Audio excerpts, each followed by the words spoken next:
Not so long ago, while researching for another project, I accidentally came across a beautiful scarf on Pinterest. I got curious, dug a little deeper, and found the original maker. But they don't ship to Ukraine. So, since I successfully made one whole vest last winter while learning to crochet, I figured clearly I'm qualified to make a similar scarf myself. Not with the exact same pattern, yarn or colors, just something with a similar vibe. Should be fun. It all started as a well-planned project. I had carefully chosen the yarn, the colors, and even found a perfect YouTube tutorial. But the moment I received my yarn, everything started to fall apart. The colors were much more intense than they looked on the website, and funny enough, I'd picked a thinner yarn than I really needed simply because all the colors I wanted were in that line. So suddenly I had to work with double strands for no real reason.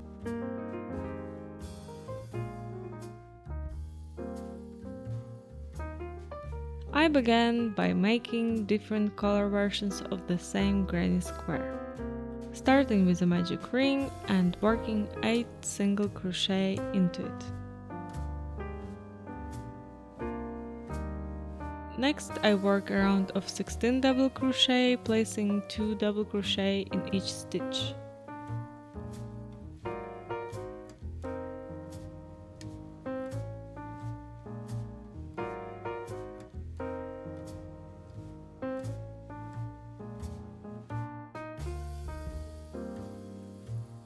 After that, I do a round of clusters, put in 2 double crochet in the spaces between each pair of double crochet from the previous round.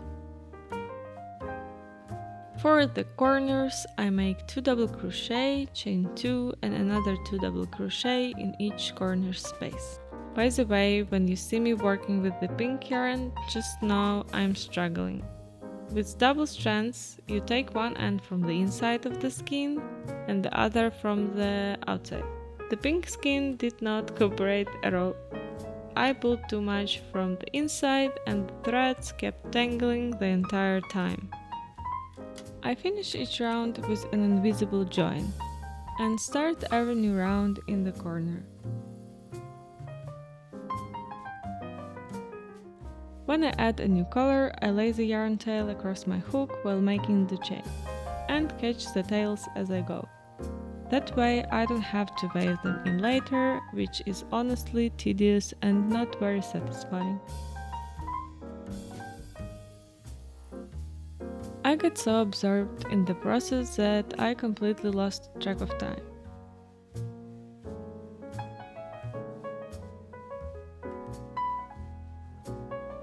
It got so late that my cutest dog came over, giving me the "it's bedtime" look.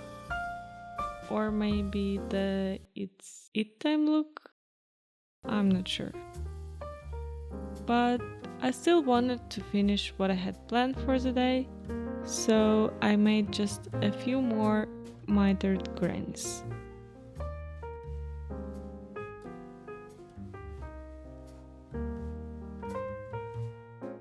The next day I blocked my granny squares, and the day after that I started connecting them. In the reference, some granny squares are joined as you go, while others are sewn. I wanted to avoid sewing, so I tweaked the layout a bit. I also replaced the clover-like squares, which looked a bit deformed in the reference, with tiny circle to square grannies, and joined them to the rest of the project. To finish the rectangle, I filled a gap with a few rows of 2 double crochet together, chain 1, basically granny stripes.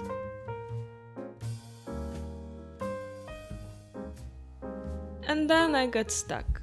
Whenever that happens, I take a break and try approaching it from a different angle. So the next day I started working on the striped part of the scarf, crocheting in rows from the middle, where there is a row of 4 joined granny squares.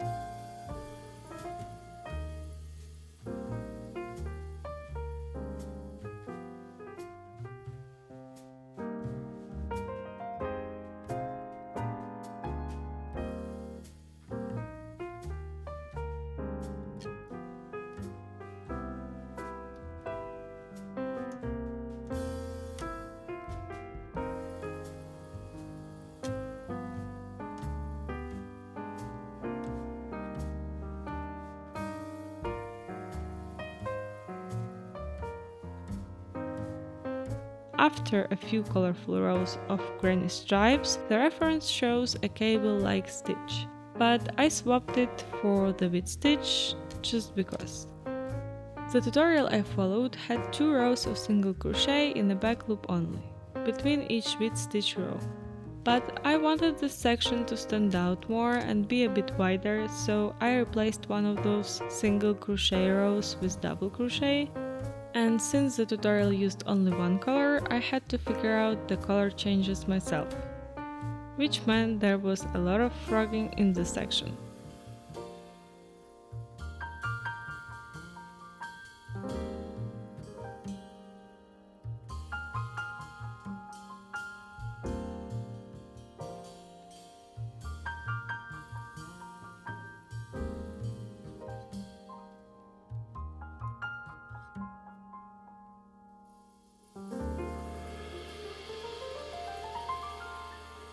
After the bead stitch, I worked a few rows of granny stripes until I reached the point where I needed to connect the granny square section.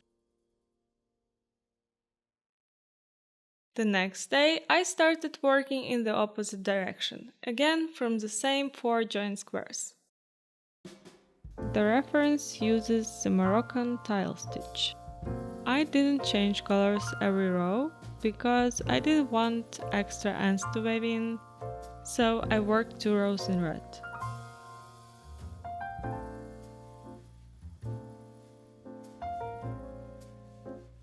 I actually really enjoyed this stitch. You get to work with 2 colors without ever cutting the thread.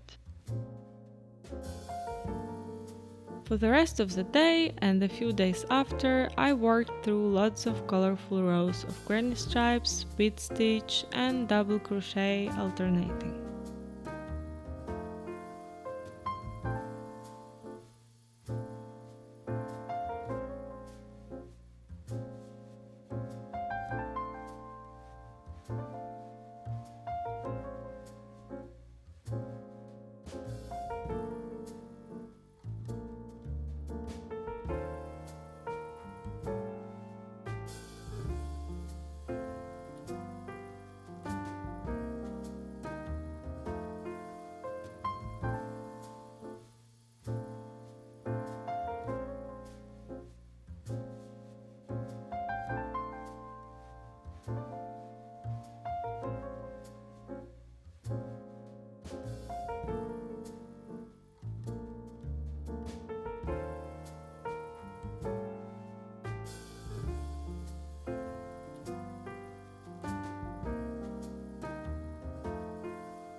What makes crocheting the perfect hobby for me is that it's completely stress-free.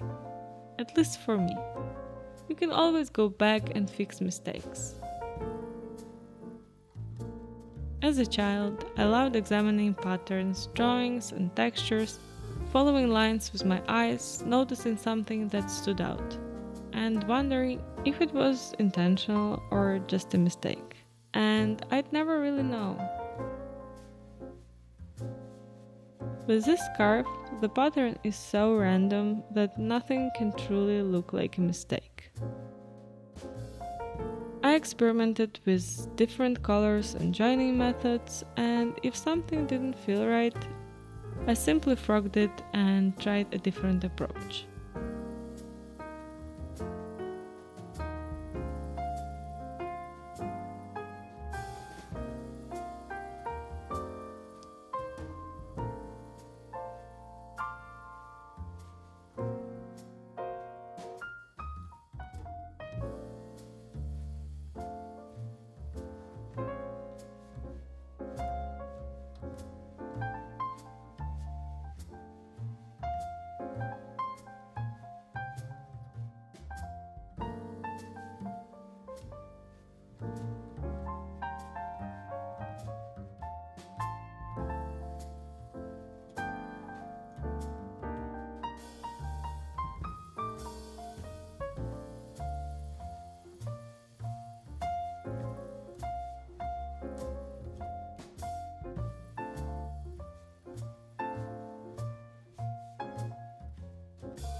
When I finally finished the stripes, I decided to move on to the easier end of the scarf.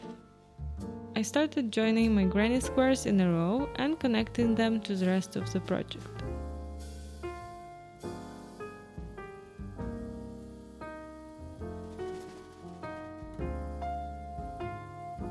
You can probably tell I'm dressed really warmly this time. That's because Russian forces bombed Ukraine's energy infrastructure again and power outages are back. It doesn't look like it on a camera since almost all my lights run on batteries except for the main one. Thankfully, we had a power station. And then the power station died. So we had to switch to plan B, going out in the rain and start the generator. After that little adventure, I wasn't in the mood to keep recording, so I ended up crocheting a large part of the scarf off camera. The next day I tried recording with natural light, and honestly, I don't know how people manage it. The sunlight kept shifting and it was really distracting. As for the scarf, I decided not to tackle the more complicated section because it just wasn't worth it. So, as you might have guessed, I didn't use that joint rectangle I made at the beginning. Instead, I went with an easier section and made a few adjustments. I replaced the large flower granny square with a large circle to square granny square and made the other end of the scarf similar in layout but with different colors.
Here I'm connecting the last pieces. You don't see my face, but I'm really happy I managed to do it. The rest is mostly simple, repetitive work. I wove in the remaining ends and worked on the border, which is just a few rows of single crochet.